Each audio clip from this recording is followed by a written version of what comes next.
Hi మామ, ఈరోజు వచ్చేసి ప్రాచీనమైన ఆలయాన్ని దర్శించుకుందామండి.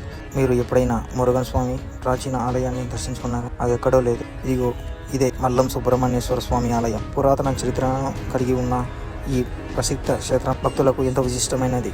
ఇక్కడ ప్రకృతి అందాలతో ఎంతో ఆహ్లాదంగా మనసుకు సంతోషపరిచే విధంగా ఎన్నో ప్రకృతి అందాలతో ఉంటుంది. కథనంలోకి వెళ్తే, పురాతనమైన భూపతి అనే రాజు వేట కొనసాగిస్తుండగా కనపడింది. దట్టమైన అడవిలో ఒక చీమల పుట్ట కనపడింది. అక్కడ కూలోళ్ళకి అంటే సేవకులకు ఆదేశించారన్నమాట. ఈ చీమల పుట్టని తొలగించి ఆ ఎదురు బొంగులను తీసేయండి అని ఆదేశించడంగా స్వామివారి లోపల జపం చేస్తుండగా చీమల పుట్టను తొలగిస్తుంటే స్వామివారి విగ్రహానికి దెబ్బ తగిలింది. దెబ్బ తగ్గుతూనే రక్తం అనేది చాలా ఫాస్ట్ గా పారుతూ ఉంటే అక్కడ జనాలు చూసి భయభ్రాంతులకు గురయ్యి అక్కడి నుంచి పరుగులు తీశారు. స్వామివారు రాజు కళ్ళకు వచ్చి నాకు ఇలా దెబ్బ తగిలింది, గుడి కట్టించమని చెప్పి రాజుని ఆదేశించారు.